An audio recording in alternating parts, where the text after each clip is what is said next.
नाज़रीन, आपको अहम और ताज़ा तरीन खबर से आगाह कर रहे हैं कि सरकारी मुलाजमीन की दफातर में बैठ कर सोशल मीडिया प्लेटफॉर्म इस्तेमाल करने की मौजें ख़त्म। वज़ीर आज़म इमरान खान ने तमाम इदारों के सरकारी मुलाजमीन के सोशल मीडिया इस्तेमाल पर फौरी तौर पर पाबंदी आयद करने का हुक्म जारी कर दिया है।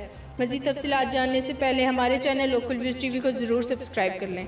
आपको मज़ीद तफसीलात से आगाह करते चलें कि वज़ीर आज़म इमरान खान के हुक्म के बाद सरकारी मुलाजमीन की दफातर में बैठ कर सोशल मीडिया इस्तेमाल करने की मौजें ख़त्म हो गई हैं।